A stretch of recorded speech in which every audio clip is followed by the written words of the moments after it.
안녕하세요. 저는 딸아이를 키우고 있는 돌싱녀입니다. 저는 약 8년의 결혼 생활을 정리하고 이혼을 하게 되었는데요. 제가 이혼을 하게 되는 그날 TV에서나 보던 천벌이 있다는 것을 깨달았네요. 모두들 제 이야기가 궁금하실 텐데 지겨운 서로는 이만하기로 하고 바로 시작해 보겠습니다. 재미나게 들어주세요. 저와 남편은 결혼 7년 차를 맞이하고 있던 부부였어요. 저희에겐 눈에도 넣어도 아프지 않은 5살 된 딸아이가 있었습니다. 이제 5살이니 싫고 좋음을 표현하고 제법 대화가 통하긴 하지만 아이는 아이인지라 육아가 고된 건 어쩔 수 없는 일이었죠. 고된 육아와 사회생활로 지친 남편과 저 사이엔 사랑보단 동료애가 가득했고 그랬기에 어느 순간부터 사랑한다는 말 대신 힘내자, 수고했다는 말이 오가고 있었어요. 그렇다고 해서 그런 관계에 불만이 있다던가 섭섭함은 없었어요. 죽고 못 살아 결혼까지 했다고 한들 언제까지나 사랑만으로 살 수도 없는 노릇이고 남편과 제 사이에 사랑이 지고 피어난 동료애는 사랑이 밑바탕 되었기에 가능한 것이라 생각했기 때문이었어요. 이렇듯 남편과 제 사이엔 동료애라도 있었는데 시댁과의 관계에선 미운정만 남은 상태였어요. 아니, 미운정도 아닌 그냥 미운 상태였어요. 그 이유는 제가 아들을 못 낳았다는 이유 때문이었는데요. 남편은 누나 3명의 아들 하나로 아들 하나를 낳기 위해 갖은 노력을 다해 겨우 낳은 아들이었죠. 그런 아들이 결혼을 해서 딸 하나만 낳고 아들 소식이 없으니 그 원망들이 만만한 저를 향해 쏟아졌어요. 간혹 시누이들이 이런 사실을 알고 제 편을 들어주며 이런 말을 해주곤 했어요. 엄마, 아들 소식 없는 걸 왜 올케한테 뭐라고 그래? 아들 낳고 싶다고 생각만 하면 낳게 되는 것도 아니란 걸 다른 사람도 아닌 엄마가 더 잘 알면서. 그러고 이세 문제는 쟤들이 알아서 할 문제지 엄마가 나서서 이래라 저래라 할 문제가 아니라고. 그러니까 제발 올케 좀 그만 괴롭혀요. 이런 말을 듣고도 시모는 무시하기 일쑤였는데 가끔 입을 연다면 이런 말을 하곤 했습니다. 줄과 외에는 조용히 해. 이건 우리 집안 문제니까 넌 네 시댁일이나 신경 쓰라고. 이렇듯 출가 외인이라 줄을 그어버리는 시모를 보며 시누이들은 혀를 내두르며 한숨을 쉬었고 저의 편을 더 들어주려고 했지만 시누이들도 시누이 가정이 있으니 단단한 방패막이 되어주기란 힘든 것이 현실이었어요. 시부는 저에게 아들 하나 못 낳은 며느리라고 제 말에는 대답도 하지 않고 무시했고 시모는 갖은 말로 저에게 상처를 주곤 했습니다. 멀리 떨어져 살았던 터라 자주 오갈 수 있는 건 아니었지만 전화로 하는 시집살이 또한 만만치 않았기에 저는 정신적으로 피폐해졌어요. 시모는 적어도 일주일에 한 번은 꼭 전화가 와 저를 닥달하곤 했는데 그때마다 주제는 손자가 주를 이루었죠. 어디니? 바쁘니? 지금 회사라서요. 무슨 일 있으세요? 예, 네가 지금 회사 다닐 때니? 회사 다닐 시간에 병원이나 다녀보란 말이야. 아니면 점집이라도 가보던가. 이대로 우리 집 대 끊어놓을 생각 아니면 뭐라도 노력이라도 좀 해보란 말이다. 어머님, 제가 병원에 가고 싶다고 한들 아무 소용없는 거 아시잖아요. 그이가 하윤이 하나면 만족한다고 하는데 제가 뭘 더 어쩌겠어요. 저 혼자 병원 가서 되는 것도 아니고. 저한테 계속 이러지 말고 하윤이 아빠를 먼저 설득해 보세요. 너도 설득 못하는 걸 내가 어떻게 설득하니? 넌 네 남편 하나 못 구워 삼고 뭐하니? 내가 정말 너만 보면 답답해 죽겠다. 뭐 하나 제대로 하는 게 없어. 어머님도 설득 못한 어머님 아들 저라고 뭐 되겠어요? 어머님 아버님 마음 모르는 건 아닌데 사실 저희는 하윤이 하나로 만족해요. 요즘 같은 세상에 아들, 딸이 뭐가 중요하다고 매번 이러세요. 그러지 말고 이제 포기해 주세요.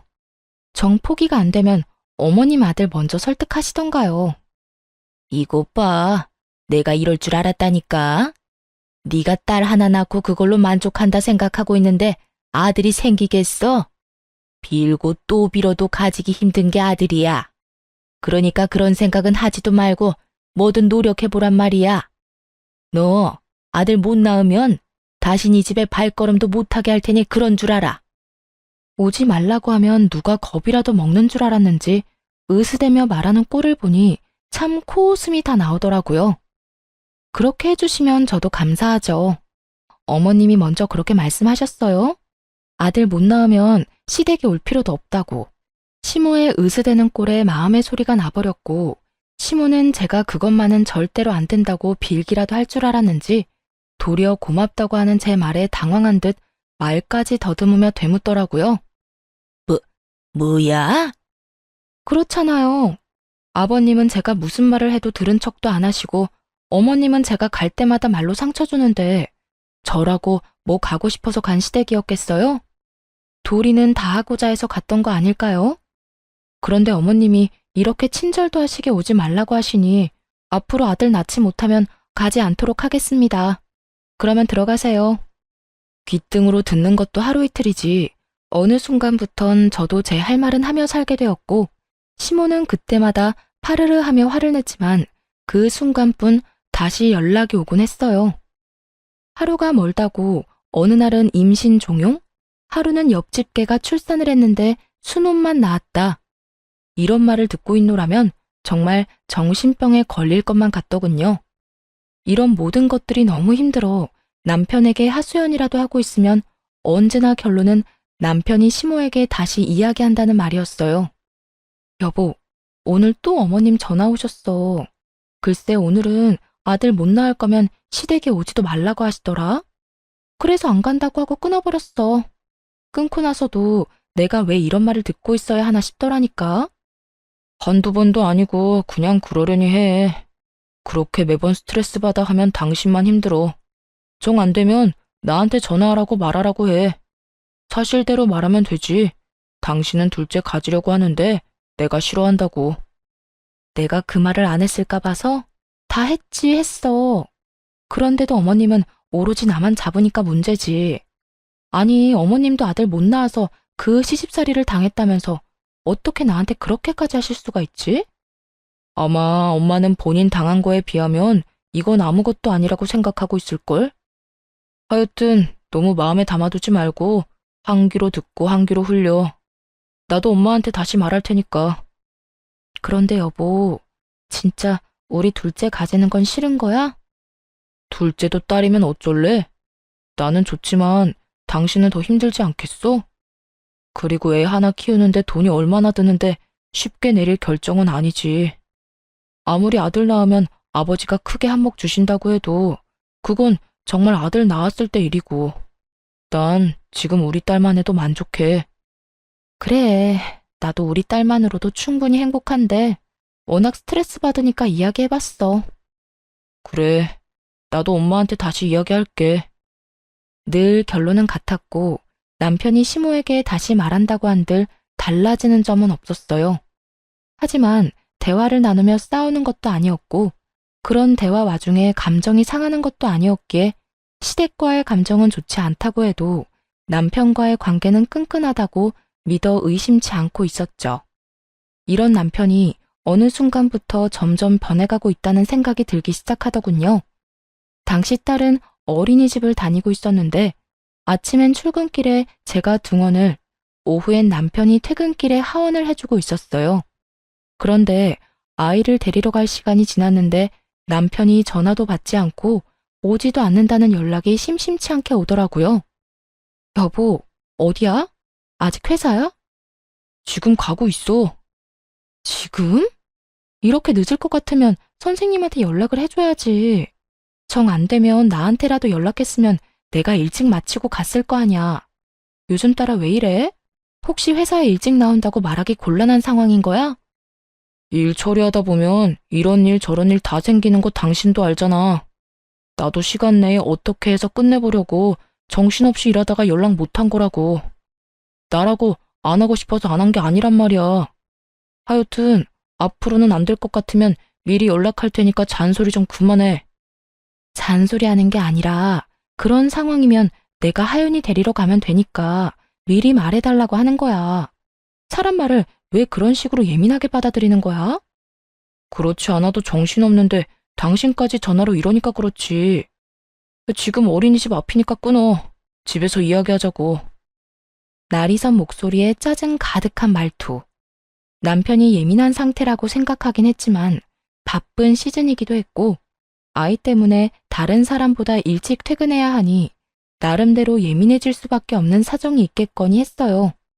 거기에다 저 역시 회사 일로 정신이 없어 그냥 그러려니 하고 남편의 말을 믿고 넘긴 것이었죠. 그렇게 예민해진 남편의 눈치를 살피던 어느 날이었어요. 시모가 아무런 말도 없이 집으로 찾아왔더라고요. 때마침 주말이었던 터라 집에 있을 거라 확신하고 아침 7시부터 불시에 들이닥친 것이었어요. 어머님, 이 시간에 연락도 없이 무슨 일이세요? 아침부터 어디 갈 일은 없을 테니 연락도 없이 왔지. 하윤이는 일어나 있을 테고 우리 아들은 자니?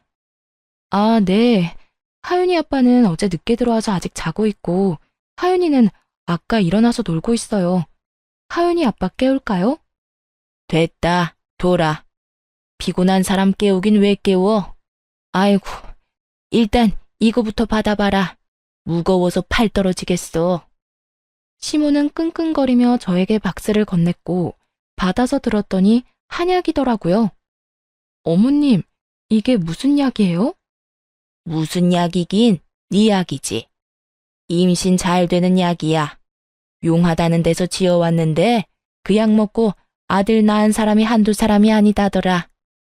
이거 먹기만 하면 아들은 무조건 낳는다고 하니 빼놓지 말고 먹기나 해.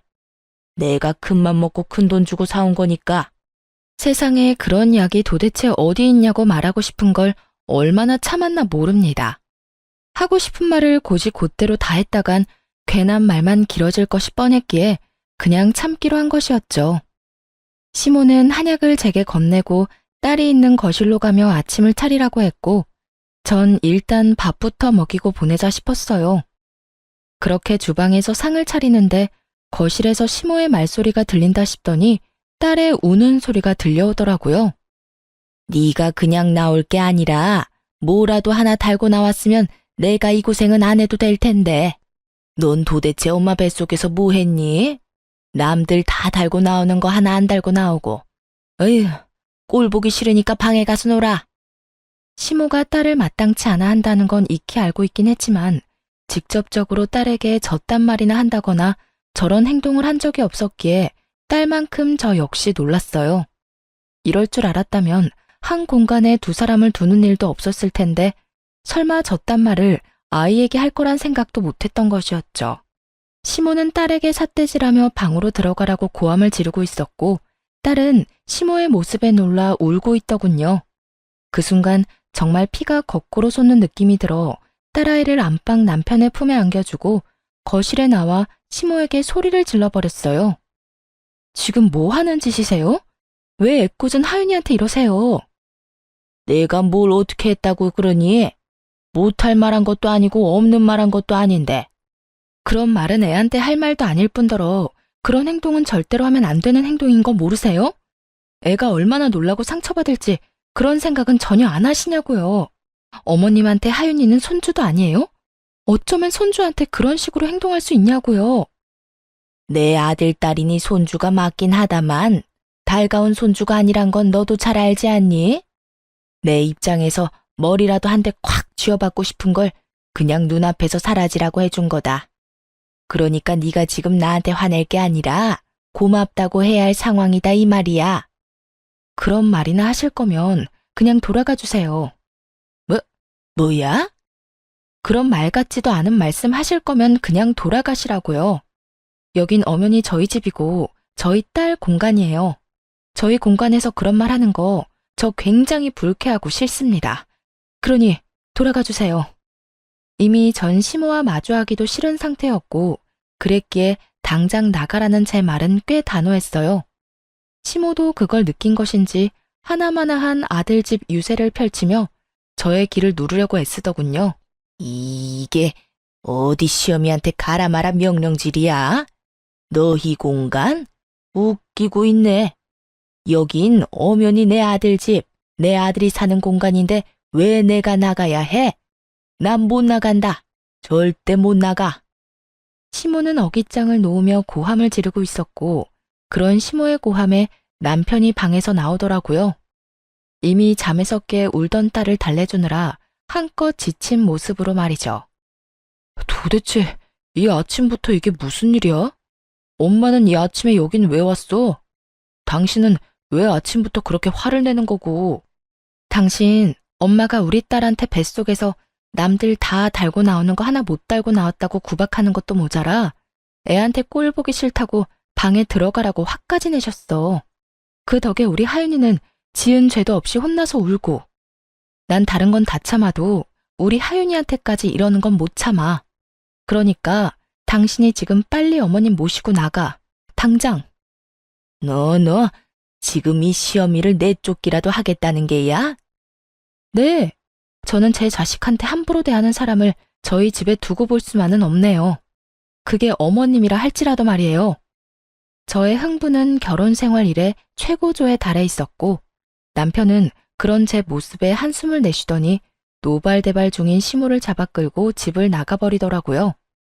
남편이 시모를 데리고 나가버린 후 아무래도 남편이 돌아오면 말싸움을 할 것만 같았어요.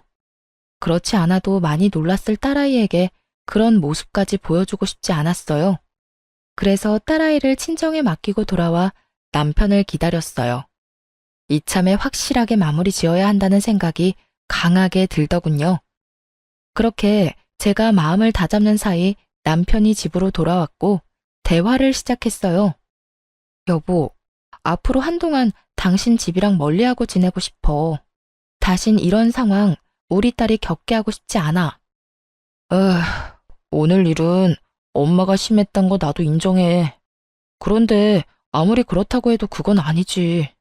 당신이 우리 집 하나뿐인 며느린데 말이 좋아야 한동안이지. 그 말은 그냥 연을 끊겠다는 말하고 같은 말이잖아.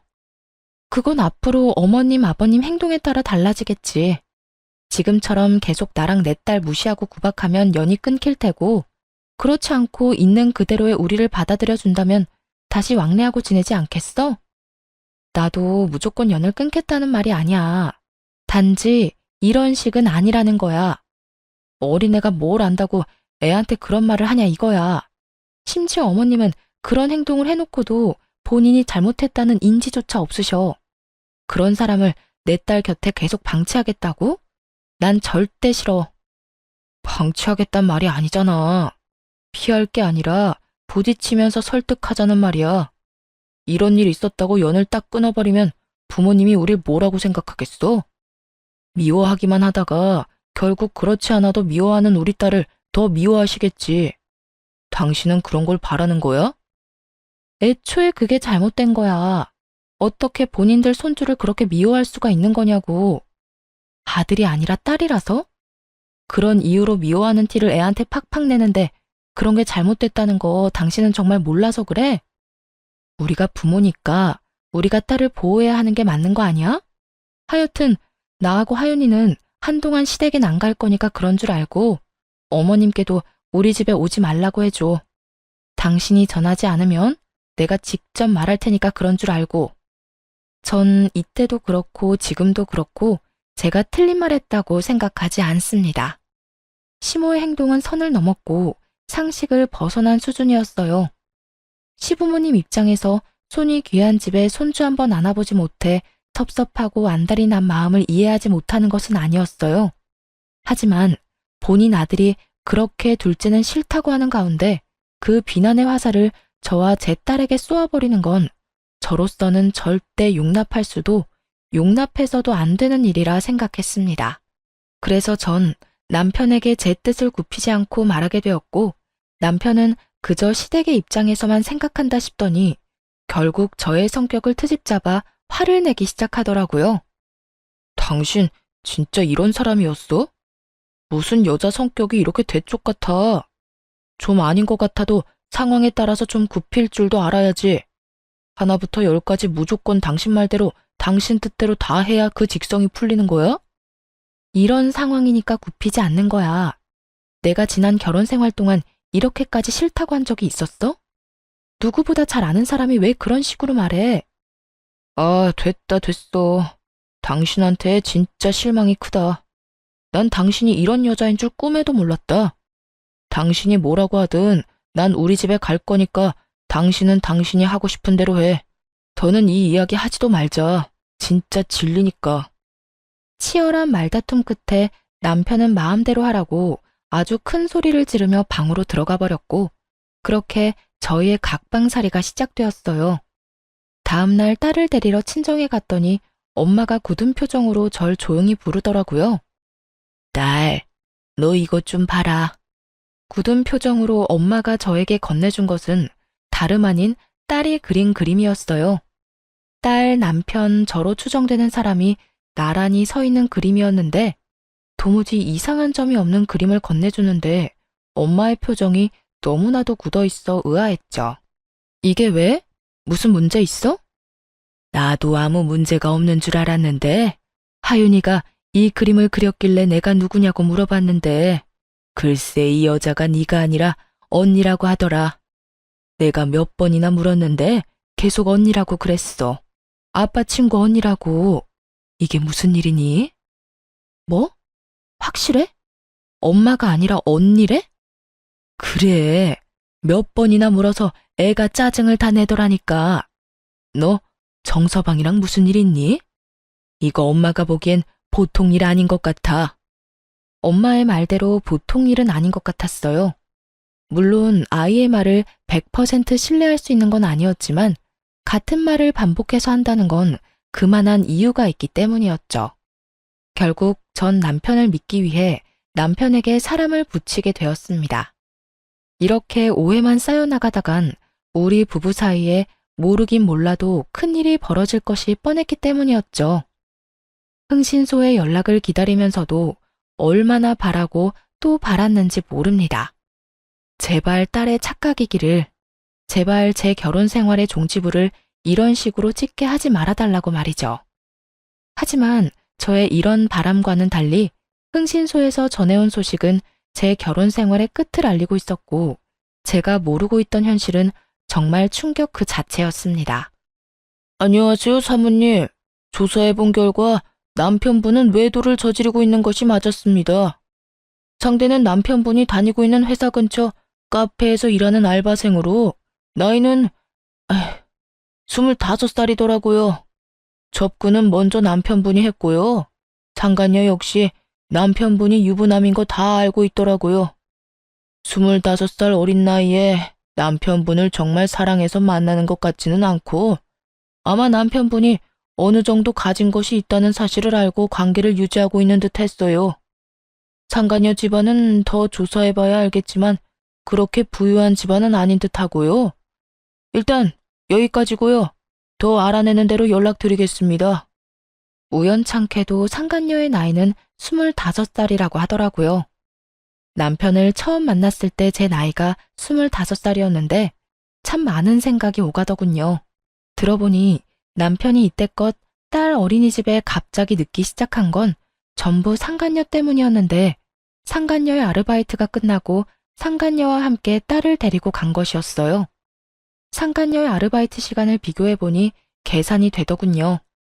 딸과 함께 남편과 상간녀가 찍힌 사진을 보는데 정말 치가 떨렸어요. 외도를 저지른 것도 치가 떨리는데 그 더러운 현장에 딸도 함께 데리고 있었다는 사실이 저를 더욱 화나게 했어요. 그 모진 순간들에도 저는 남편을 정말 믿었는데 그랬기에 지금까지 버틸 수 있었던 것이었는데 처음 안 순간부터 해서 지금까지 함께한 세월이 얼만데 어떻게 그런 우리의 시간을 이런 식으로 마무리하게 만드나 싶더군요.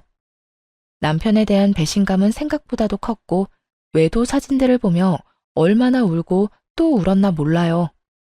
연애 시절 저를 향하던 남편의 미소를 사진에서 보는 순간 전 아이를 위해서라도 이혼을 해야만 한다는 생각이 들더군요.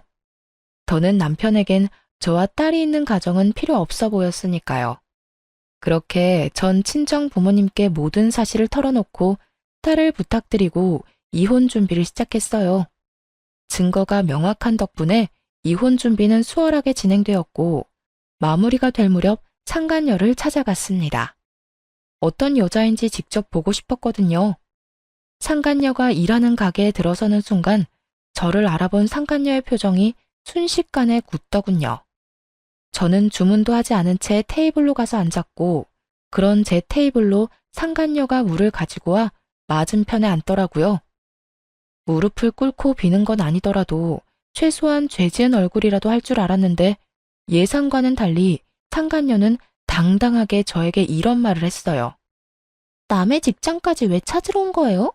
저한테 무슨 할 말이 있다고. 정말 뻔뻔하기가 하늘을 찌르지 않나요? 상간녀는 귀찮아 죽겠다는 표정으로 저에게 이런 말을 했고, 전 그런 상간녀를 쏘아보며 이렇게 말해주었어요. 몰라서 물어? 도대체 얼마나 뻔뻔한 인간이길래 유부남이나 만나고 돌아다니나 싶어 그 면상이나 보러 왔는데, 생각보다 더 뻔뻔하네. 나 방금 깜짝 놀랐잖아. 너무 당당해서 내가 상간녀라도 된 줄 알았어. 제가 당당하지 못할 이유가 없잖아요. 말이야 바른 말이라고 남편 관리 못한 사람이 잘못이지 제가 무슨 잘못이 있겠어요? 전 그저 제가 좋아 죽겠다는 오빠 마음 받아준 거밖에 없다고요. 아, 그러니까 넌 유부남이든 말든 널 좋아 죽겠다고 하니 불륜을 저지른 것뿐이라는 거네? 사랑은 죄가 아니다. 이런 말을 하고 싶은 거네? 그렇죠. 오빠가 그러는데 어머님이랑 아버님이 손주 기다린다고 하더라고요. 만약 제가 아들 하나 낳아주기만 하면 그쪽 같은 여자랑은 당장 이혼한다고 하기도 했고요. 나이도 어리겠다, 자궁도 건강하겠다. 낳다 보면 그깟 아들 하나쯤은 시간 문제 아니겠어요? 그러니까 험한 꼴 당하기 전에 스스로 물러나요. 같은 여자로서 걱정되어서 하는 말이에요. 걱정? 참 감동적이네. 가정 있는 남자 만나느라 그렇지 않아도 바쁠 텐데 내 걱정까지 해주고 말이야. 그런데 어떡하지? 난 네 걱정 따위는 필요 없는데. 내 앞에서 자존심 세워봤자 소용없어요.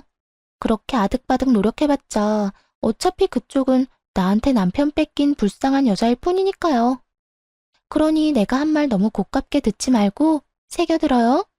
아, 그리고 내가 그쪽한테 위자료 많이 챙겨주라고 우리 오빠한테 잘 말해둘 테니 애 키울 돈 걱정은 하지 말아요. 나 그렇게까지 못된 사람은 아니거든요. 찾아올 때만 해도 조용히 있다가 가려고 했는데 상간녀 하는 꼴을 보니 그냥 가선 안 될 일이더군요. 남의 가정을 파탄으로 몰고 간 주제에 당당해도 너무 당당한 꼴을 짓밟아줄 필요가 있다고 생각했어요. 그래서 전 그대로 자리에서 일어서 상간녀의 뺨을 내리쳐버렸어요. 양쪽 뺨 다 말이죠. 갑자기 일어난 상황에 가게한 모든 시선은 저희에게로 향했고, 전 상간녀를 향해 이렇게 말해주었어요. 뭘 그렇게 봐.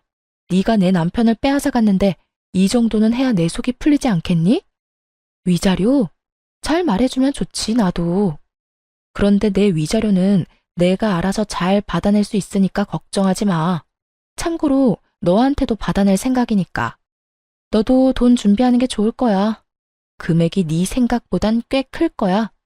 그러니까 넌 돈 준비나 똑바로 하고 아들 낳을 준비나 해. 너도 나처럼 아들 못 낳으면 네 오빠가 또 바람 피울지 누가 알겠니?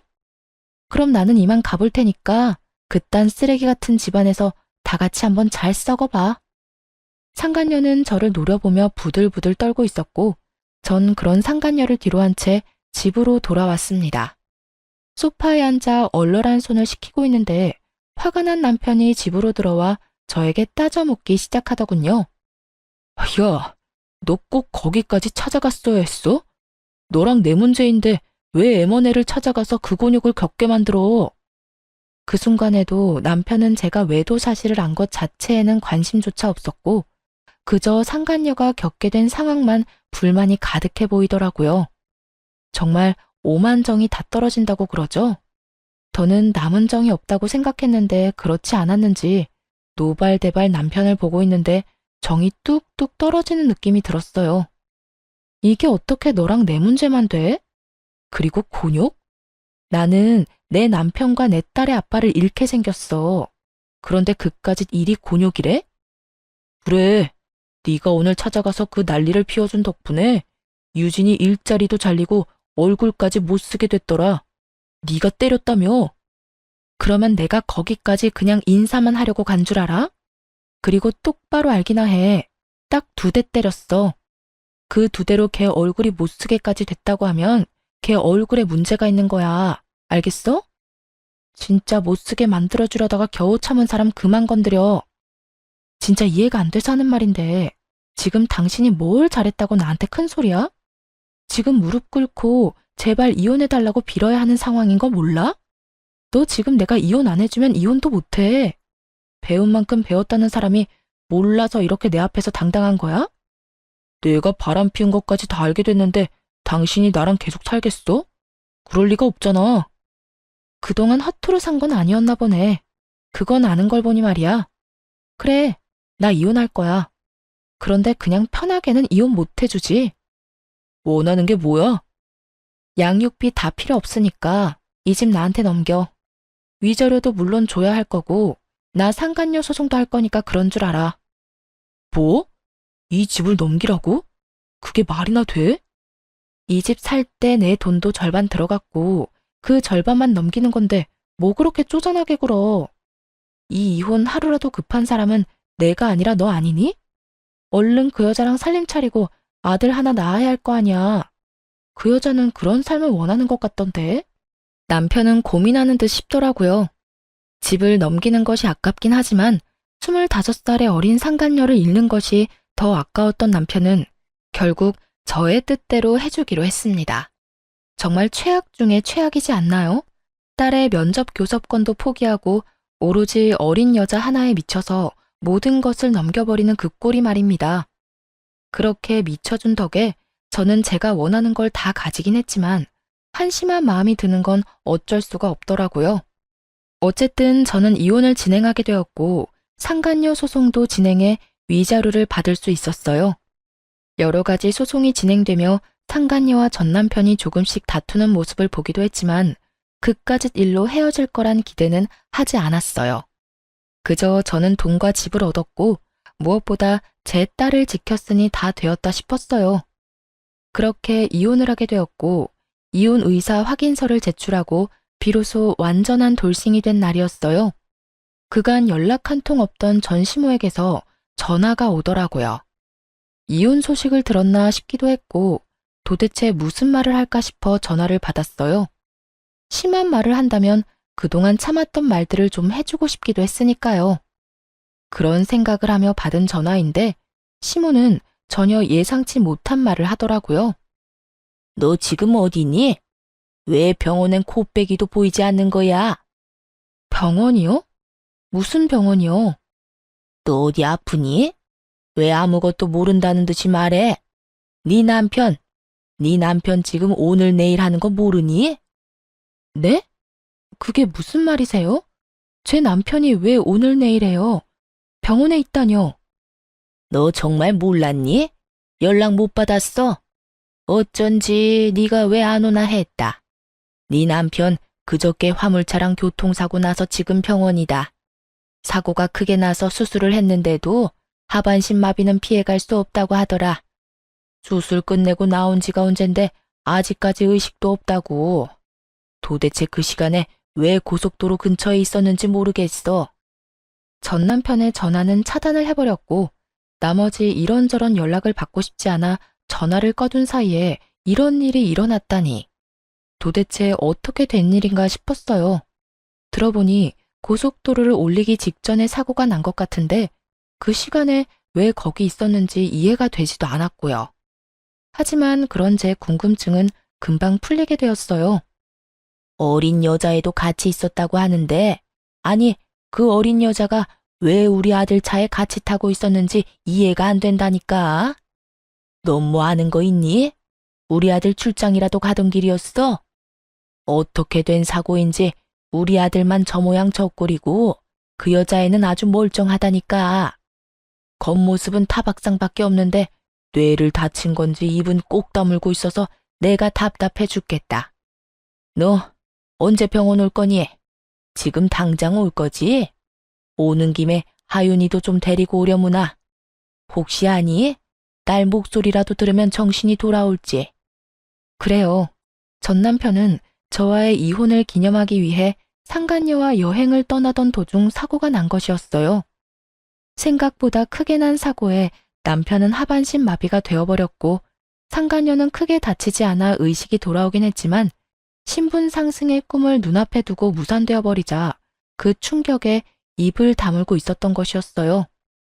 전 아무것도 모르고 딸아이까지 들먹이며 당장 병원으로 오라는 시모에게 모든 사실을 알려주기로 했어요. 어머님, 아니, 아줌마, 저 이제 아줌마 며느리 아니에요. 무엇이 어쩌고 저쩌고 해? 아줌마? 며느리가 아니야? 네, 저 오늘부로 이혼 확정나서 서류도 다 정리됐고요. 이제부터 아줌마 며느리는 제가 아니라 거기 입 꼭 다물고 있는 그 어린 여자애가 아줌마 며느리예요. 말이 되는 소리를 해라. 저 젊은 여자애가 왜 내 며느리야? 너 지금 어디 아프니? 그렇지 않고서야 그런 말도 안 되는 소리를 해. 아줌마 능력 좋은 아들이 글쎄 25살짜리 여자랑 산다고 가정을 버렸지 뭐예요?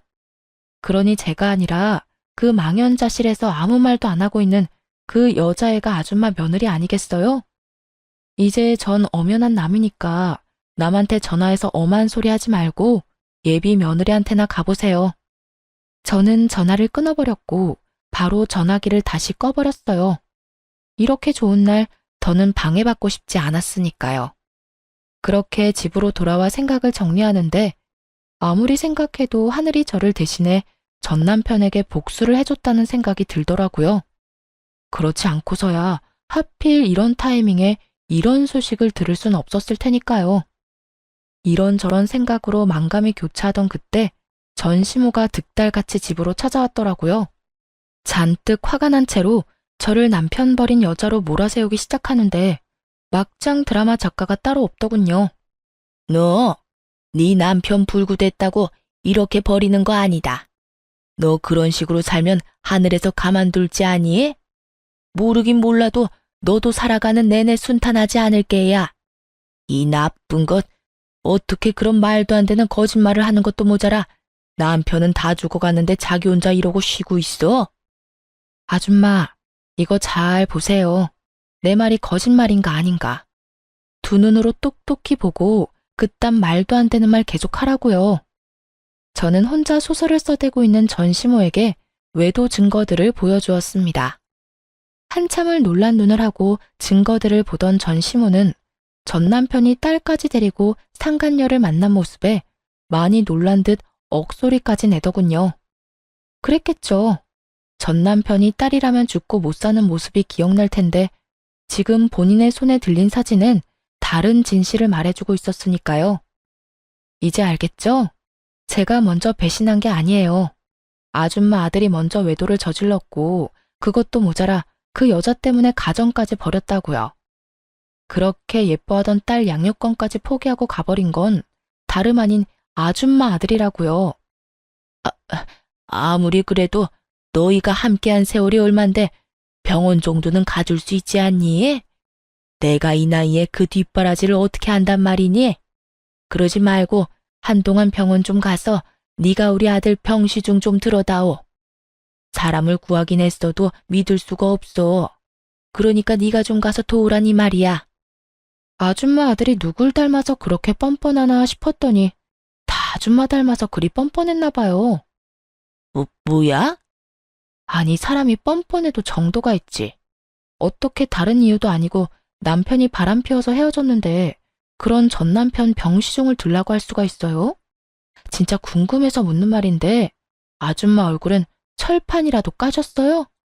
그렇지 않고서야 이렇게까지 뻔뻔할 수는 없을 것 같아서요.